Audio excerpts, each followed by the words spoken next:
Hello, everybody. Welcome into the Apples and Genos Fantasy Hockey Podcast. My name is Nate Groot Nibelink. I'm the creator of Apples and Genos, originator of the Zero G Draft Strategy. And in this podcast, Blake and I are going to talk about the biggest hot shots and have nots of the first week of NHL action.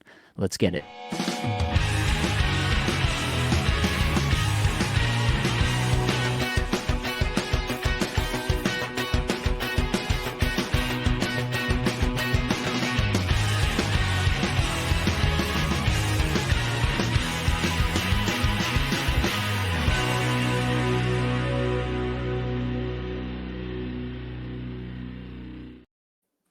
And of course, I have your friend and my best friend, the most unique snowflake. It's Blake Creamer. Blake, how are we feeling tonight?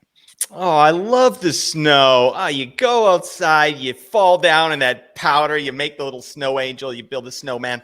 I feel good, buddy. I feel awesome. Actually, it's a weird couple days for me. I was telling you before the show, my family has gone to my wife's parents' house for Thanksgiving, and I'm here all alone. And yesterday was amazing, buddy. Busy Saturday. I got to just come home from work and watch like hours of hockey. I got to go on my phone with no one judging me. Yeah, it was amazing. I was going Twitter crazy. It was a great time.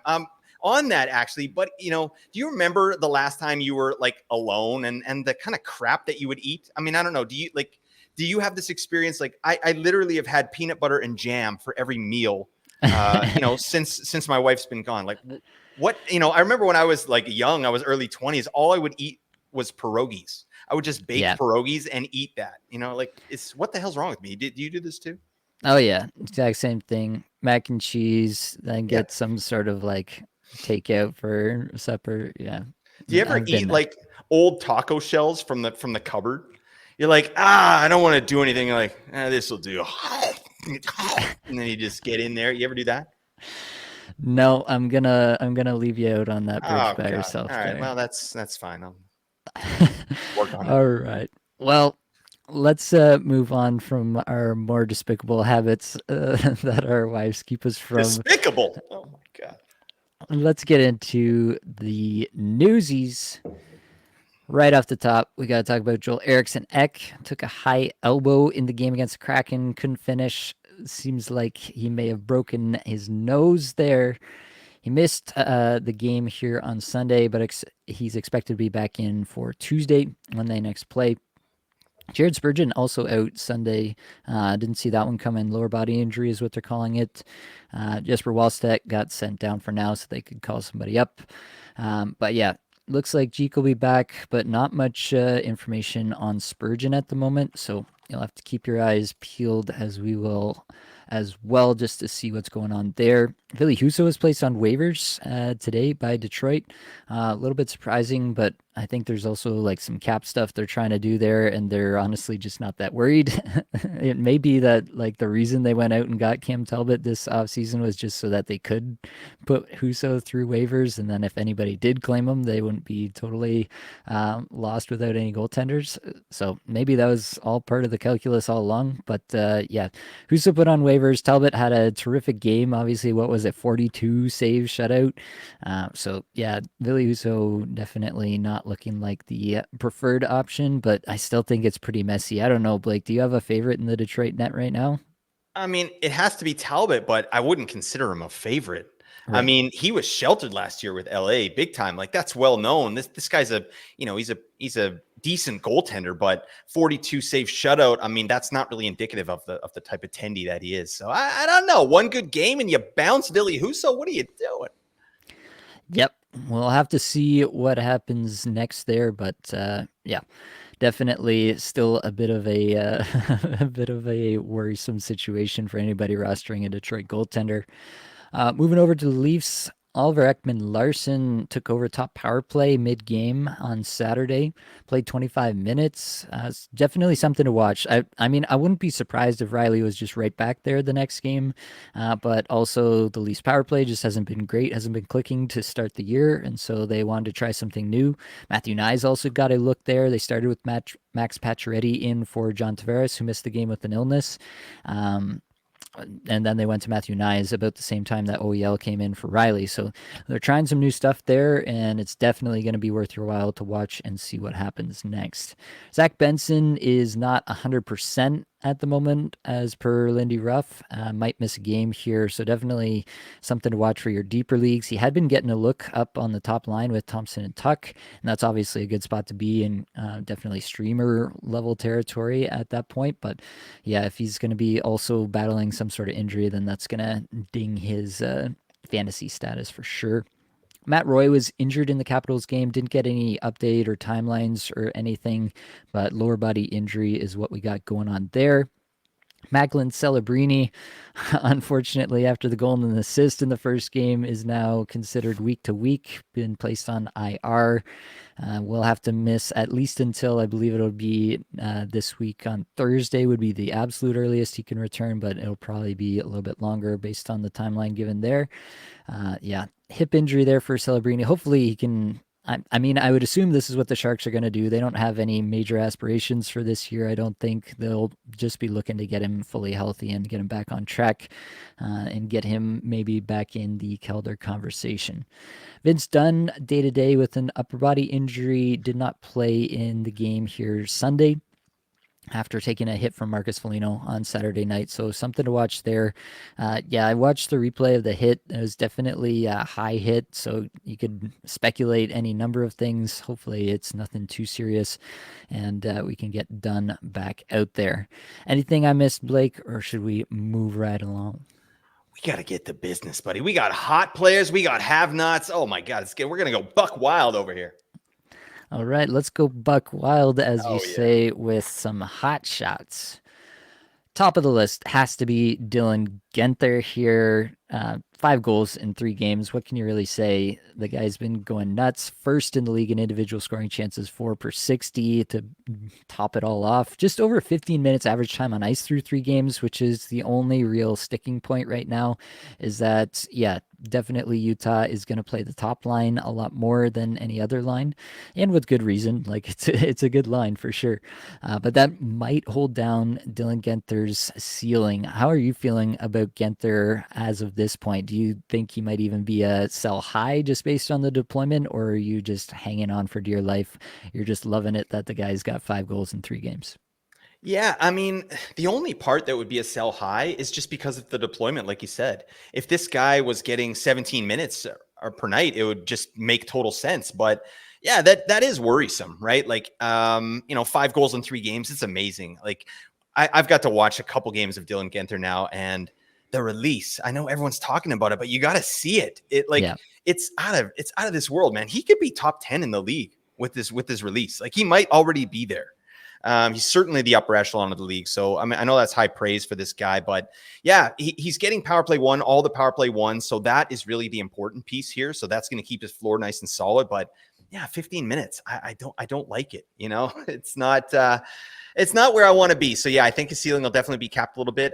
I mean, he's a hot topic right now. Everybody run into he was on the wire. We were just talking about him on the waiver wire show. Like, I'm wonder what his, I don't have Yahoo up here, but I wonder what his percentage is. Probably much higher, and it's going to continue to rise. Like, he's a hot name. So if you have him and there's a guy you're looking for, maybe you can cash in on Dylan Genther, because if this deployment continues, I can't see him really getting over 65 points. Like, that's probably ceiling for him with likely 30 goals though, 30 or 35 goals. I don't know. What are your thoughts on that? Yeah, I think that it really depends on what you can get back for him. So, like, say a guy we're going to talk about a little bit later, say you can get Carter Verhaeghe back for Dylan Genther right now. What are you doing there?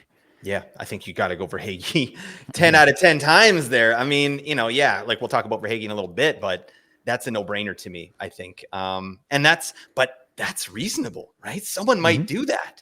So that's I've got the cream of the crop cream exchange coming up this week. We're going to talk about buy lows and sell highs. Nice little segue into that, Nate. Thank you for that. But yeah, I'm going to be looking for things like that. Like, yeah, where you can find some value and guys you can target. And I think for Hagee, for Genther, bang. That's kind of tickling my fancy, Nate. And I don't know if I feel comfortable with that. All right. Well, whether you feel comfortable with it or not, consider your inbox full of Dylan Genther offers. Oh, sweet. All right, let's move over to the Utah top line. on the aforementioned Utah top line. We got Keller here with 3 goals and 6 points in 3 games, including an absolutely nasty in-tight tuck in overtime Ooh, against yeah. Igor Shesterkin. I think Shesterkin's going to have to go under 12 million now just based off that game alone. Nick Schmaltz, 4 assists in the 3 games. He's kind of been a passenger, but has also had some decent shot totals. He's never really been that guy to drive it, but he's always been a very capable facilitator on that line. And Barrett Hayton, 3 goals, 5 points in 3 games there as well. 4th in the league in individual scoring chances, 4 per 60, skating almost 18 minutes a night. So tell me your thoughts on the Utah top line here. I don't know that we really expect Clayton Keller to score 2 points per game for the rest of the season or Barrett Hayton to score a goal per game, but talk to me about what you think the ceiling is for the Utah top line at the moment. Yeah, I mean, based on what we've seen so far, it looks like it's getting higher, right? And I think we do have to temper expectations a little bit. There's good vibes in Utah right now, and I think they're feeling it.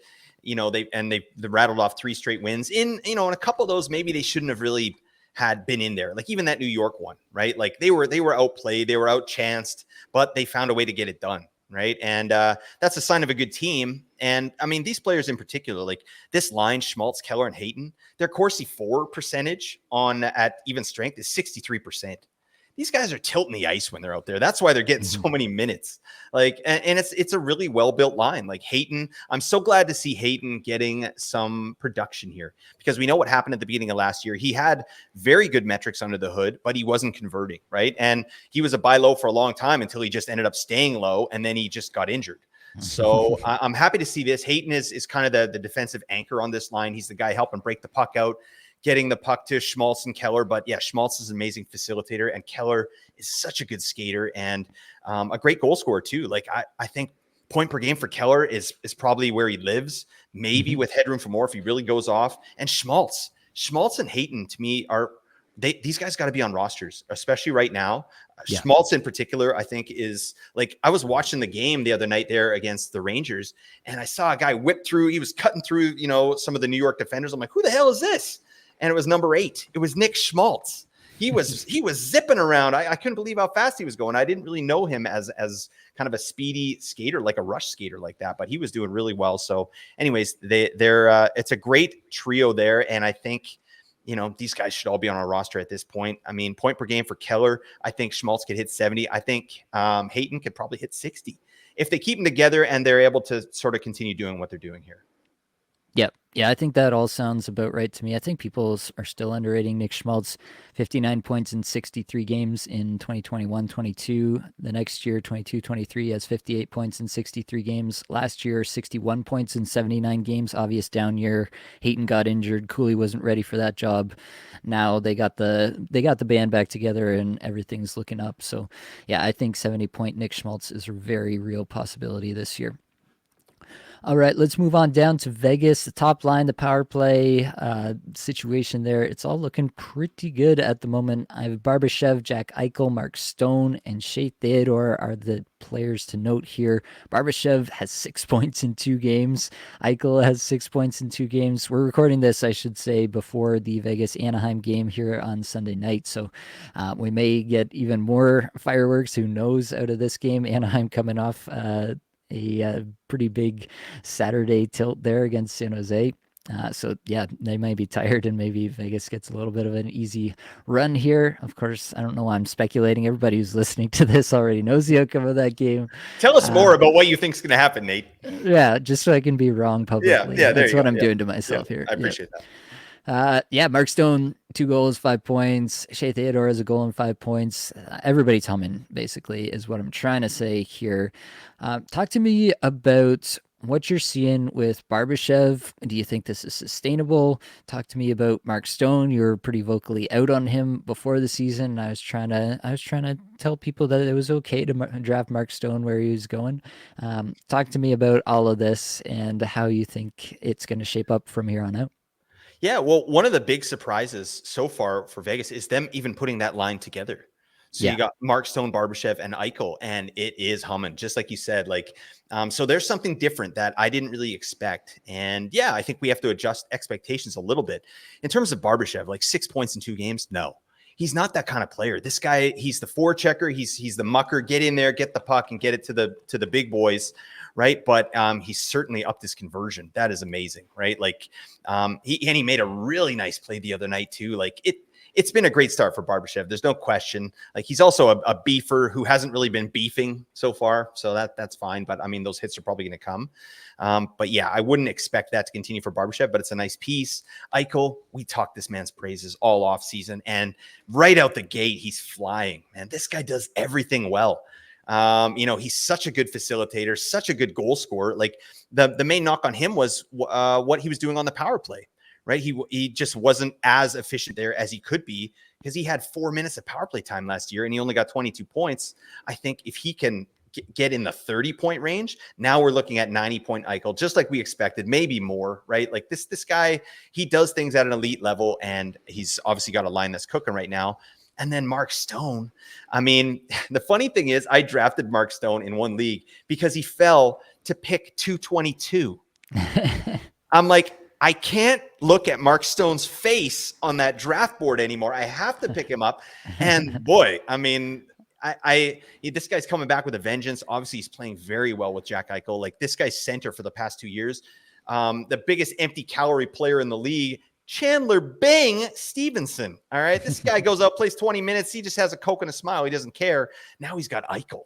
I mean, geez. Things are looking really good there. Mark Stone looks good. He looks fresh.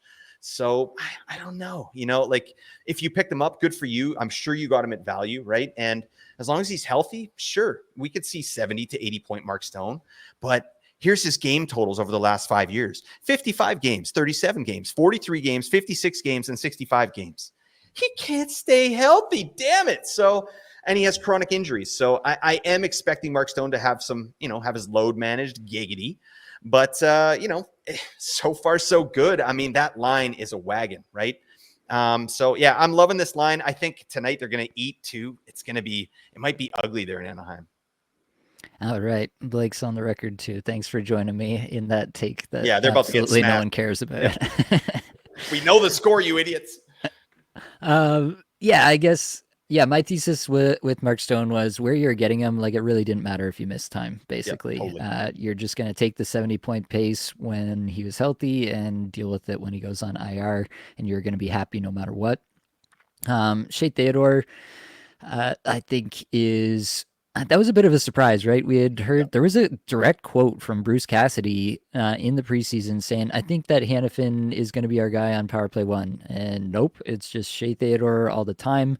I'm loving it. I had a big projection on Shea Theodore, and it looks like he might even kill that. Shea Theodore, another guy who's not been able to stay healthy the last number of years, but I feel like this could be that Erik Karlsson year for Shea Theodore. Not to that extent, but everyone discounted Erik Karlsson for years because of the injuries. Then he pops off for 100. Could Shea Theodore pop off for 70 this year in a prime situation here? And he's got a lot of motivation, right? Contract year there for Shea Theodore, and Noah Hannafin sitting there potentially taking his job if he doesn't perform. So, I think there's reasons to be pretty excited if you got Shea Theodore on a team this year. Let's move over to St. Louis. Jordan Kyrou popping off with 6 points in his first 3 games here, 18 and a half minutes time on ice. Interestingly, the shots have not really been there. His shots per 60 ranked 211th in the league so far. Normally that's his calling card, but clearly it hasn't diminished his on-ice production. And coming along for the ride, Justin Falk here, 1 goal, 3 assists, 4 points in 3 games here. Justin Falk, a guy that I've been pretty vocally in on, as I did think he would be the guy to take the top power play. So far, that's come true, averaging 24 minutes a night. I think that Justin Falk is going to be a big value for anybody who drafted him this year, and I'm excited about that. Kyrou is a guy, I think, like, he was adequately valued. I think I got him in one league. I got him in the experts league, but I was never like looking to reach for Kyrou this year. I still think that was probably the right things to do. It'll be interesting. I think my take on Kyrou really more stems around what they can get out of guys like Dylan Holloway and Jake Neighbors this year, because it really does seem like they're kind of committed to breaking up the Rob Thomas, Pavel Buchnevich, Jordan Kyrou triumvirate, at least at even strength. They'll be there together, obviously, on the power play, but I think we need some sort of breakout from at least one of Neighbors or Holloway this year to really facilitate a true top six there that we can get excited about the sustainability of the production of Kyrou, Thomas, and Buchnevich. How do you read that situation, Blake? Yeah, that tracks for me. I also think like he will have access to either Rob Thomas or Pavel Buchnevich, and Buchnevich looks good. He actually looks good to start the year here. This is a guy that's battled injuries as well and kind of just lackluster play. Like he's a highly efficient player, Pavel Buchnevich, but he's been converting early on in the season. So I kind of like the fact that Kyrou's, we haven't seen his shots yet because they're gonna come, right? Like that's a big part of Kyrou's game. He's not just gonna all of a sudden lose a bunch of shots off his totals. Like he's a rush player, he's a shooter, and he's gonna get the biz doing that. He just hasn't done it yet. So the fact that he has 6 points in 3 games, I like that. I mean, this is a player I don't have anywhere. I wasn't really big on St. Louis. I'm still not really big on them. Like it's just a team in general that is based off of efficiency. And Kyrou is the only player that I'm into really there, and Falk. But he's getting going here, and I like the outcome so far.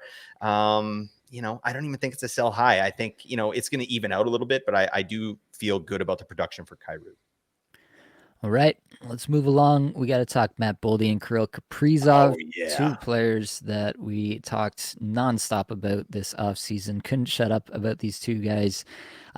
Laid a bit of an egg here, you have to say, against Winnipeg, coming off, obviously, a hard-fought game there the previous night against the Kraken. So maybe a little bit to be expected early season. Maybe the conditioning isn't quite where it needs to be quite yet. And some fall off there for sure. But huge night against the Kraken for both Matt Boldy and Kirill Kaprizov. Boldy has now 2 goals, 5 points in 3 games. Kaprizov has a goal and 4 points in 3 games. I pretty much just put this in here to gloat over how we were right, Blake. I don't see how we can possibly be wrong. They're going to score, Boldy's on a 137-point pace. That's going to come true, right? I think floor is point per game for Boldy. I'm really feeling that, especially after watching him.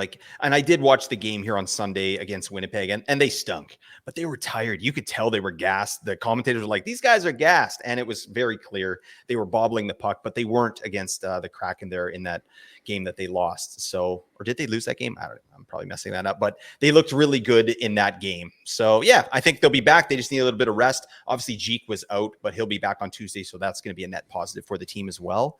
These guys are flying. Kaprizov, he is so freaking slick, man. Like he makes things happen every time he's out there. Like even the goal he scored the other night, like he came off the wall like out of nowhere and just threw his stick kind of in front of the net and definitely directed this thing through the legs. Like he's amazing. And then Boldy is such a dynamic player. So these Minnesota's going to be fun to watch on the power play, at least. One thing I noticed tonight against the Jets, they are still a low event team at even strength. Like it's a slog fest, man.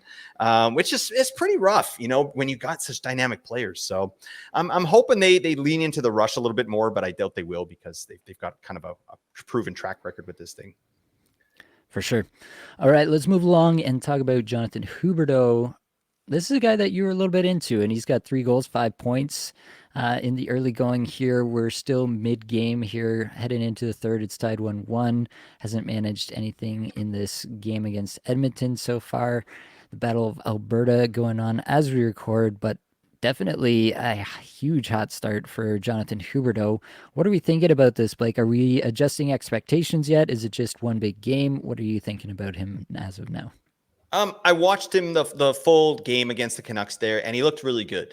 And then the next game was his 4-point explosion or 3-point explosion or 4 or whatever he got. So, yeah, I mean, I'm adjusting expectations a little bit. It's a great start. And that's, I think one of the problems with Huberdeau so far with Calgary has been his confidence. And he looks confident out there, right? And that's different. Like he's driving play, he's hitting people, he's making things happen. But yeah, we have to temper expectations here. Like this is a guy that came off 2 mid-50s point seasons, right? He's not going to blow the doors down, but this to me is kind of like Mark Stone this year. I was like, where you're drafting Huberdeau, who the hell cares, right? Like this is a guy that has 100-point acumen. He's done it before, right? And he got 92 points another year. Granted, like that's looking more and more like it was the environment that helped him instead of him helping the environment. But he's still an elite passer, and he's got some players to play with, right? Especially on the power play, like Kadri, looking pretty damn good at the start of the year. That's another guy we had as a late center only option you could pick up. Just a guy that generates a lot of shots and chances. And I like Huberdeau's getting the full power play treatment this year, and I love that. Yeah, like he had. Just big power play minutes the other night, 5 minutes on the power play. Yes, please. Like that's what we need. This is the guy they should be building their offense around. Honestly, when you're spending this much money on a guy, you better tailor the team to him. And I feel like they've kind of made an adjustment there. And plus, you've got other players on the team that are starting to pick it up as well. How about Martin Pospisil? Oh yeah, 4 points in 2 games for our boy. What do we think about Martin Pospisil? Why is he not on the hot shot list, Nate? What's going on here? Yeah, that was just a direct shot at you to keep him off the list, but no. Hurtful. I've definitely been pleasantly surprised by Pospisil as well. I have a lot less faith in that one continuing in any capacity than you I need do more with than 9 Huberdeau. minutes. Of ice time. Might need to hit double digits there, but Huberdeau over 19 minutes a night in the first 2 games. He's tracking amongst the leaders on the team in this game that's ongoing right now. So, yeah, it does seem like there is maybe just a little bit more of a concerted effort to get him on the ice this year, and obviously that can do nothing but good things for his fantasy value. So, I don't think it's going to be this good all year, obviously, but I am more interested now in Huberdeau than I have been at any point in the last couple of years.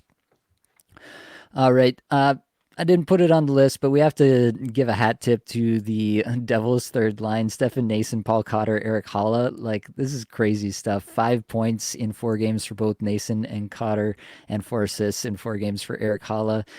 It's not going to continue. The underlying metrics are not that good. Cotter's are actually not terrible, but he's also getting the least ice time, just over 12 and a half minutes a night of those 3 there.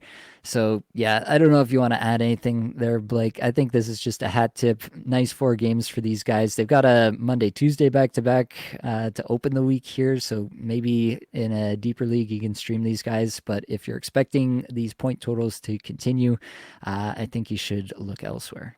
Yeah, absolutely. I mean, I don't have much to add, but Paul Cotter, he is a per minute beast. This guy makes a difference out there. I've watched probably 3 Jersey games, and he looks good. He's noticeable. He's doing the right things. He's just not getting the minutes. So, I mean, to me, I would probably stream Cotter over the other 2 just because I like what I'm seeing on the ice, and the metrics kind of back that up. But 5 points in 4 games. Thanks for coming out, Paul Cotter. Like, go fill the water bottles. Jack Hughes he's woken up. I think Jack Hughes has woken up, and we'll see what happens. He might be able to take some of that offensive load off of big Paul Cotter.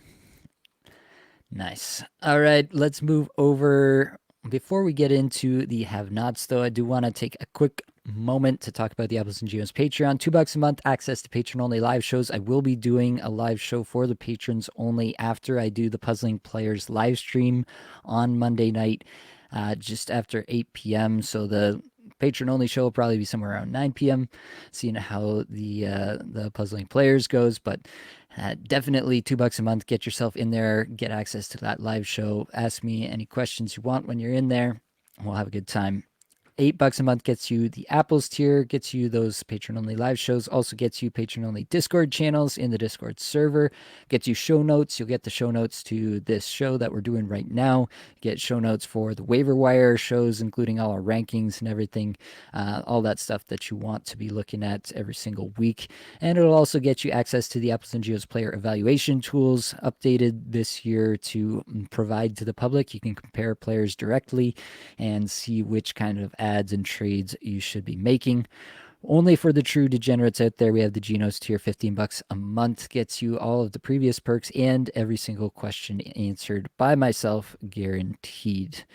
Blake, are you ready for some have-nots? I'm ready. I just want to say again about that degenerate tier. It's amazing stuff. I mean, for a little extra, Nate will come to your house and help you shave your back. All right. He did it for me, and I'll tell you what, it's smooth as butter. All right. I don't know how to segue away from All that, right, but no, let's get into the have-nots here. At the top of the list is Austin Matthews. I don't know what's going on here, but he's been unable to crack the score sheet, ringing posts, ringing crossbars, doing everything but 0 points in 3 games, averaging over 21 minutes a game, ninth in shots per 60, fifth in individual scoring chances, 4 per 60. Do you have any concern with Austin Matthews moving forward, Blake? not at all. You can't really. It's just bad luck at this point. Other guys are doing the thing. The Leafs are playing okay. Like it's fine. He can have this 3 game slump if they're putting some wins on the board. So yeah, I'm not too concerned at all. But buddy, I've got him in 2 leagues, and those are 2 of the leagues that I'm gonna probably lose my matchups in. He's really pissing me off. Like, buddy, you're not going to get 70 goals this way, my man. All right. You're going to have to settle for 69. Nice. All right, let's continue to Dylan Cousins then, who's played 4 games and also has 0 points. He's almost at 20 minutes a night, 24th shots per 60, 23rd individual scoring chances, 4 per 60. To me, right now, Dylan Cousins is a prime buy low. I do tend to think that when everything settles in Buffalo, you're going to see a top power play unit that includes Dylan Cousins on it. And he's already getting 20 minutes a night without that. So I can only imagine what Lindy Ruff might cook up for this player. It seems like he's already got the trust of the coach and he's doing good things with it. So I'm pretty in on Dylan Cousins at the moment. How are you feeling, Blake? Yep, I concur. Yeah, Buffalo as a team is generating a ton of chances. Obviously, Tage got rewarded the other night. It's going to come for Cousins as well, especially on the power play. Like, yeah, they're Ruff's throwing stuff in a blender right now on the power play. They got Jason Zucker out there. They got Owen Power going with the 2D setup as well. I don't see that really lasting, but I do see Cousins lasting there, and we'll see what happens. We got to check the lineup when Paterka is healthy, and he should be back for next game. So that's going to be homework for you. Definitely check that out. But I think Cousins has earned a spot on that line or on that power play, and I like his even strength line too. The shot totals are really encouraging, and this is another guy like. When we're talking about Martin Pospisil, the first time I ever got onto him was in the summer when he was playing in the World Hockey tournament there or whatever championship, and Cousins was playing in that tournament as well and kicking ass. So this is a guy that has a lot in the tank. He underachieved last year, and I really think that he's going to put it together here real soon. Absolutely. Next up, Carter Verhaeghe. 0 points in 3 games for him, just over 19 and a half minutes a night there.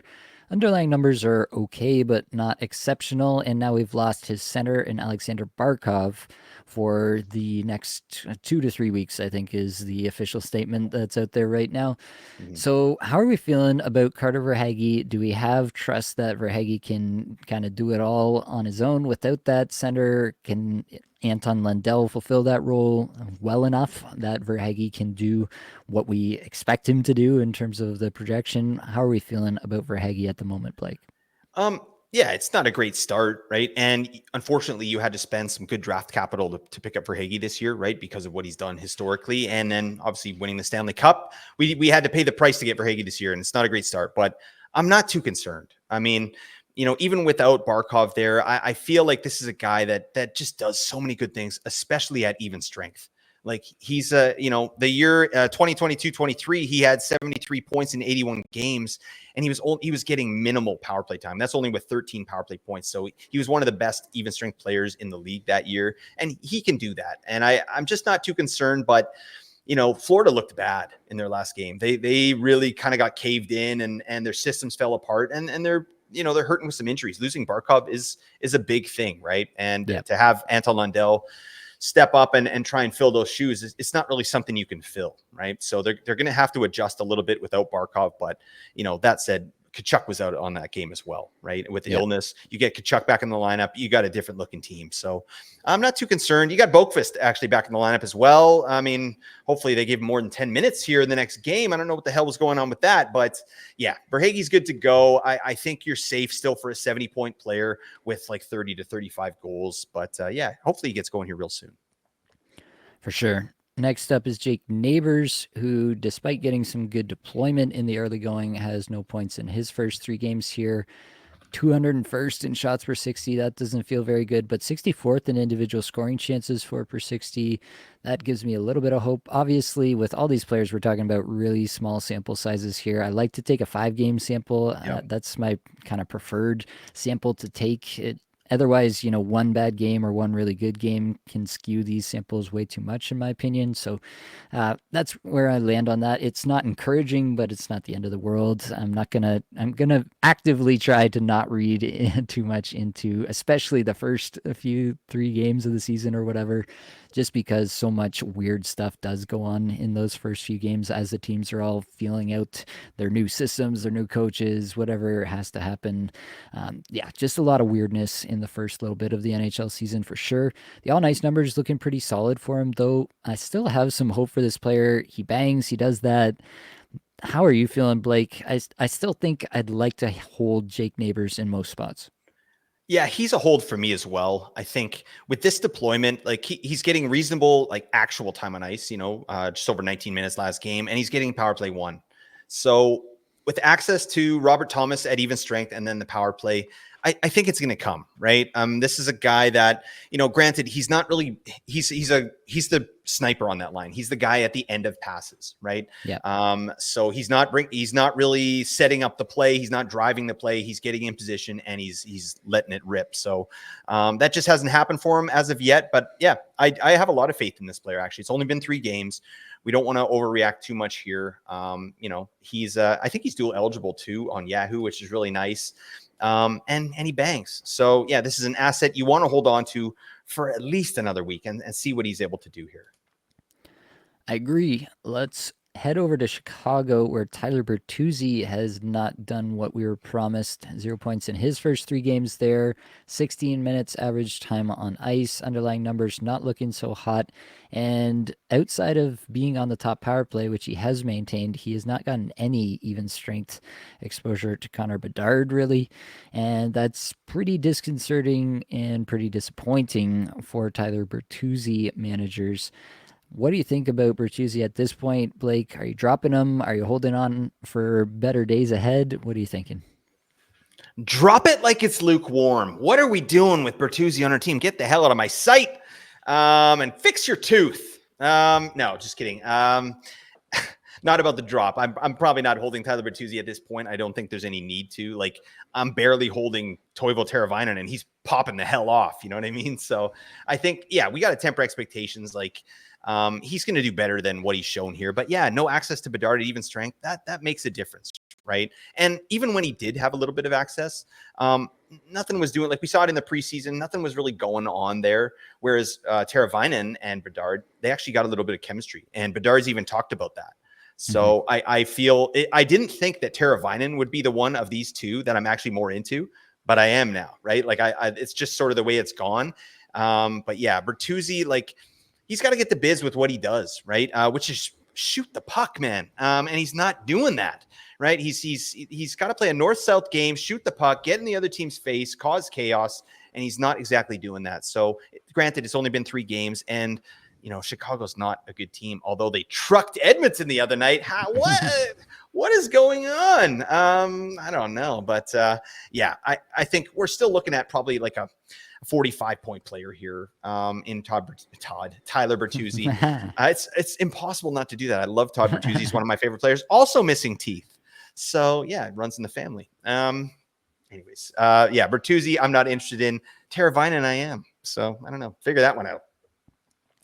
Yeah, it's hard to disagree. I think that there will probably be better days ahead for Tyler Bertuzzi. It took him a long time last year to figure it out in Toronto. It probably doesn't take him quite that long, but maybe he's just a guy who takes a while to get acclimated to a new situation. That's definitely a possibility. Yeah, I don't want to be hanging on to a guy who's playing second line with Philip Kurashev and I don't know even who the other guy was. Oh yeah, Taylor Hall. They're in Chicago. Like, that's not Former enough Hart to winner. move the needle. Former Hart winner Taylor Hall. Yeah, put some respect on that man's name.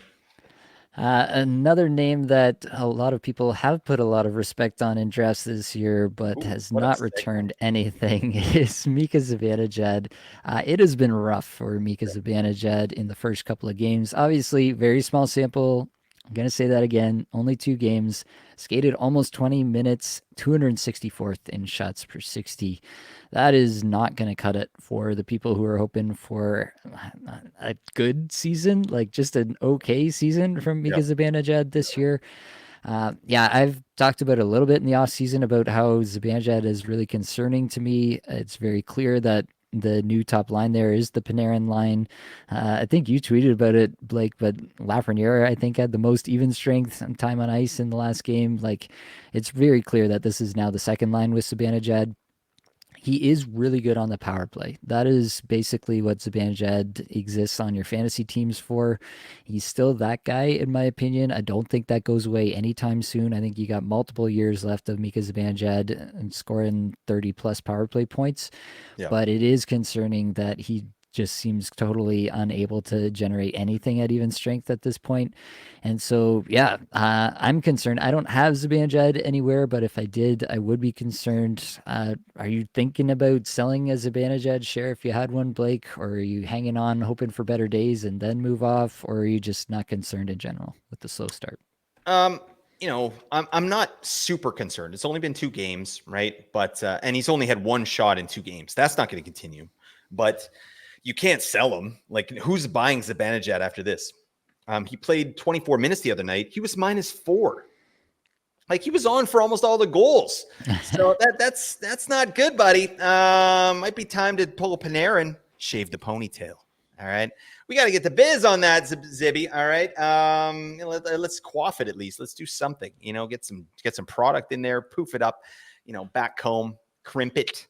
Right. I'm just saying all Those the are things I words. know about. Yeah, I'm just saying all the things I know about hairstyle, which is not much. Anyways, yeah, I'm not overly concerned. I still think this is a minimum 70-point player with big power play numbers. But yeah, clearly, Lafreniere is the guy that Laviolette likes. I mean, if Zibby continues this kind of play, I mean, it's not out of the realm of possibilities for them to make a change and get like Lafreniere on there, and maybe bump Zibby down or Trocheck. I don't know. Like, I don't feel like the New York power play is as set in stone as it has been in years past. I'm not predicting that, but I'm just saying I could see a world where they do that based on how they've treated Laviolette has treated Lafreniere over the past 2 seasons. Like, he loves that guy. And Lafreniere, granted, is playing out of his mind. He's playing great. But in terms of Zibby, yeah, like I said, I still think this is a 70-point player minimum, with room for more, but he's always been a streaky player. But yeah, now with line 2, power play 1, it's a little bit more variance there that I don't really like. But the good thing is I don't have Zibby anywhere. Fair enough. Let's move over to Nick Suzuki, the 1 assist wonder. Nick Suzuki, he's playing almost 20 minutes, pretty close to Zibanejad there. 112th in shots per 60, which is pretty good for Nick Suzuki, actually. The underlying stats, not great. Do we have any concern with Nick Suzuki? Obviously, this is the captain, the 1C. He's going to be on in all situations for Montreal. Cole Caulfield is absolutely off and running this year, and so you would think that Suzuki should be getting in on some of that, but he hasn't done it so far. What's your take on Suzuki at the moment? Has anything changed in your preseason evaluation? I don't think so. It's still the same player. He's in his prime. This guy's 25. He's good to go. He's going to get it together, especially with Caulfield finding his shot the way he has. Caulfield looks amazing this year. That's a big win for anyone who picked him up. I think we were on Caulfield this year a little bit higher than other people, and I'm pretty excited about that. Like, Caulfield has legit 40 goal potential this season on a pretty stinky team, which may not is all of a sudden not as stinky. They're getting amazing goaltending from Samuel Montembeau. Oh God, how is this happening? But yeah, I think Nick Suzuki will be fine. I think that power play is going to start cooking. It's the same power play as last year, and he had a big year last year, 31 power play points. Maybe he doesn't get there, but I think it's going to be 25. He's probably good for 70 points again this year. So I'm not too concerned, but it's not a great start when the rest of your line mates are kind of going, is it? No, it's not what you want to see for sure. But yeah, I think we kind of know what Nick Suzuki is at this point. I don't expect like there to be really another level unless, his line mates really take a huge step and kind of bring him up along with him, along with them. So that's really the only potential route I see for an extended ceiling beyond what we're predicting, but I do think the floor is pretty set in stone there with Suzuki. Like, I don't think Kirby Dach is coming for his minutes anytime soon. No. I did want to mention here just briefly, Blake, Martin Pospisil has recorded an assist in the Oh, third I was gonna period say of that, this buddy. game. Oh yeah, I was gonna say it, but I was like, I don't know, is Nate gonna like that? It was fair enough. Me, I don't know. I don't know if I do that right now. Hospital, And buddy. he has crested the 10-minute mark in total time on ice here midway through the third. Banger So legend. Oh, Martin Pospisil. My 50 points are coming to fruition. The spiciest take, now not so spicy. I don't know. not so spicy anymore. Lastly, here, I didn't put it on the slide because it seems ridiculous to even ask, but I got to throw it out there. We are midway through the third in this game. McDavid does not have a point. He only has a single assist through 3 games to this point. Any concern about McDavid? Anything you would be doing differently with McDavid in your leagues, Blake? No, it's too early to do anything, and it's McDavid, right? He got off to a bad start last year too, Yeah. and then popped the hell off. Like you just take the good with the bad. He's got a bad start, but this is concerning for Edmonton. I'm surprised again that they've come out of the gate like this, and I don't know. I feel like it's mental. It's a mental aspect on the team. Like, we know the team is elite. They have, good people at every position. I mean, besides goaltending, but Skinner's adequate. Like, that's fine. But they're just caving in. And you can see the frustration. And even if you watch that Amazon Prime documentary, like, you can see the pressure that McDavid is under, and the team is under, just being on a team with McDavid, right? Like, they know that the time is now, and we can't waste any more years. And I wonder if the pressure is getting to this team a little bit early on in the season. Like, they're down 2-1 to Calgary right now as we're recording. And if they lose that game, geez, and McDavid's got 1 assist. Like, he's got 2 assists in 3 games, like, barely shooting the puck, nothing on the power play. Or, it is mildly concerning, but I don't think there's anything you can do with it. Maybe you throw out some feelers for someone, like, oh, hey, you want to get off McDavid? Like I would basically trade anyone on my roster for McDavid. Like, anyone in the first round, 1-for-1 McDavid, do it. You automatically do that, right? Yeah. So I don't know. Maybe kick some tires, right? Like, he's going to be fine, and he's by far the best player in the world. And that's all there is to it. Edmonton's going to come out of this. Even if they have a terrible season, McDavid's still going to get 120 points. So I don't know. I'm not too concerned. Yeah, I have zero concern about Connor McDavid. This went on for a little while last year, and we did have people start to ask about it a little bit. So I want to nip this in the bud up front. No concerns with Connor McDavid. Would buy him low if I thought that was at all possible in any of my leagues. Yeah. If we didn't talk about a player you want to hear about in either the Hot Shots or the Have Nots, make sure to join for Monday's 8 p.m. EST live stream on Puzzling Players. You can join in, you can comment. I can usually get to most, if not all, of the comments on the live stream. So if you got a player, you can get in there. I will be polling the Discord for some players to pull in advance and get set up to talk about everybody that you are puzzled about based on the early returns here this season. All right, Blake, we got to move over and get under the hood. The under the hood player this week is Matthew Nyes. He's only got 1 goal in the 3 games the Leafs have played here, but the shots per 60 at 11.9 are looking pretty hot. 14.0 individual scoring chances per 60. And what I'm really liking about Matthew Nyes right now is the 18.5 minutes a night that he's been skating here. I mentioned he did get in on the top power play, replacing Max Pacioretty, who is replacing John Tavares out with illness. I don't think that continues, but it's nice to know that he's at least being thought of as maybe the next guy up there. So Matthew Nyes is a player that I didn't really have big expectations for, but it really does seem like Craig Berube thinks differently about how to deploy Matthew Nyes than Sheldon Keefe ever did. And so that's got me reevaluating things a little bit here. Obviously, playing with Matthews and Marner, if he can build the chemistry this year, that never really came to fruition last year. If he can do something a little bit different this year, it does look like he's, for whatever it's worth watching the games, it does look like he's playing with a little bit more intent and purpose to his game. Like, he seems to actually know where he's going. He's not just all flash and hits and throwing his body around. He's actually got some idea of where he's supposed to be at all times. So that part looks a little bit nice, at least aesthetically. overall, I just think that this is a player that you need to be thinking about a little bit more seriously in your leagues this year. What do you think about the early returns here with Matthew Nice? Yeah, I think it's great. I mean, this is a guy that is probably on your waiver wires right now. Like, I mean, if you're rostering Matthew Nyes, congratulations to you. Like, I mean, who really would have called this deployment? I didn't see that coming, but it's nice to see. And I read something, and correct me if I'm wrong, Nate, but like, they had this guy wearing an A like on one of the nights because like some of the top guys were out, or like at the very least, like he's a leader in the room. Like I've read that. Have you read something like that, or am I off on that? I have not read anything like that, but that Hmm. doesn't mean it's not out there. I feel like I read something like that. This is terrible podcasting, folks, but that's fine. We'll edit it in post. That's right. It's not a lie if you believe it to be true. Okay. But yeah, I think this is a well liked guy on the team, and obviously well liked by Craig Berube. And I love the shot totals. And maybe this could be like an Alexis Lafreniere kind of prototype, right? Like not obviously not to his level, but maybe a guy that gets to business at even strength and really provides the team some secondary scoring there. So I like the player and I like the bangs. This guy's a beauty, and he's got a neck like a fire hydrant. What the hell is going on? This guy's a unit. Absolute unit, Matthew Nice. You heard it here first, folks. Look at the size of this lad. All right, let's move over to move of the week. And Blake, I'll kick it over to you to kick us off.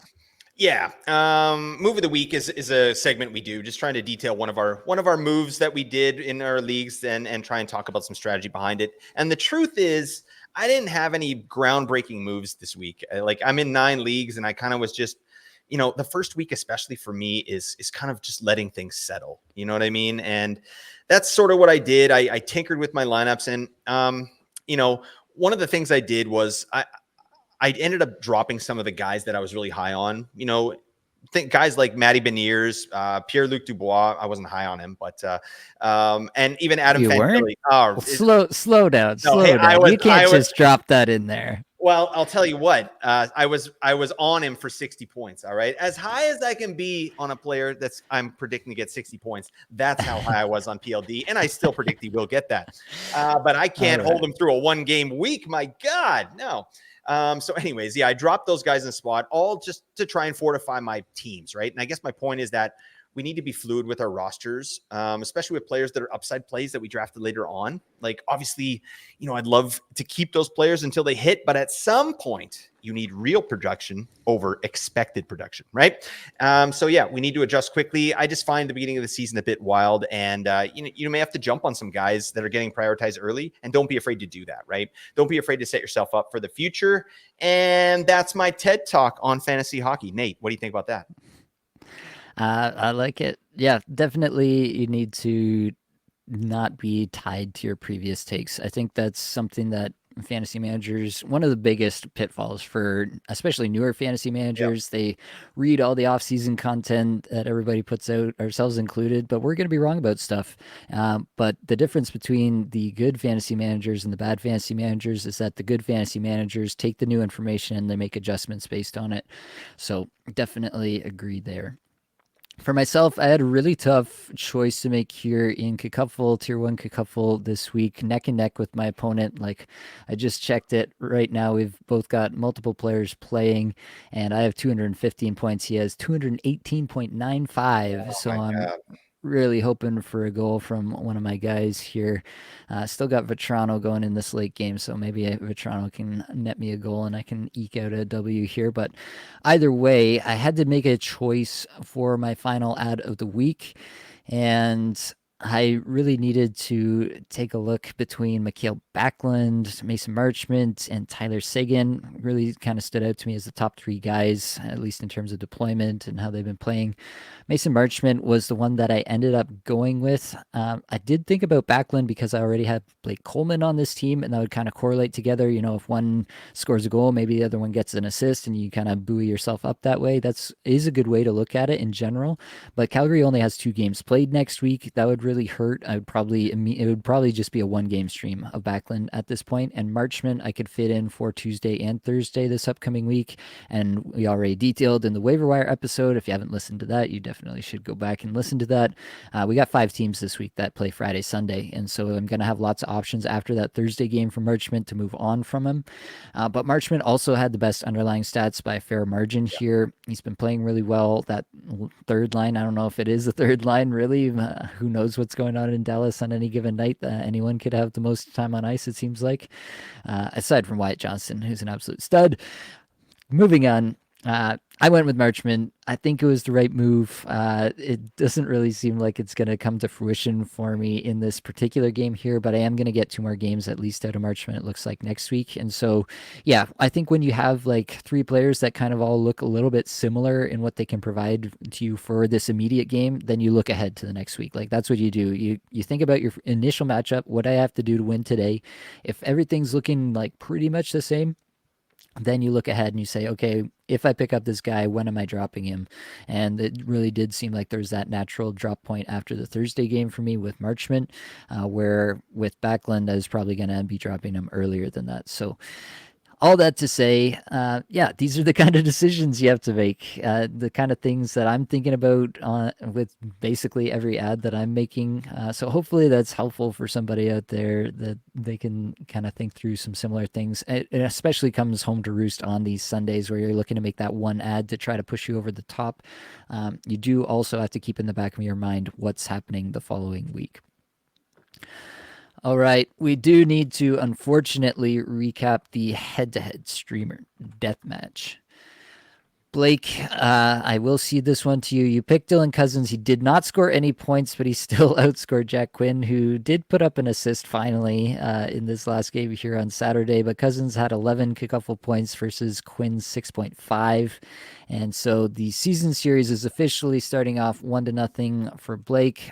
This was actually intentional on my part. I did want to spot you an early W so that, just to build you up, keep your confidence up at the start of the season here before I ultimately crush your spirits and your hopes forever. But Blake, what do you have to say for yourself? Oh my God. This is just a game, right, Nate? I mean, it's not a real death match. Or is it? All right. We'll cross the streams and then I don't even know where I'm going. Yeah. I was going to say something horrible. Never mind. Yeah, no, I'm taking the dub here, and it feels right.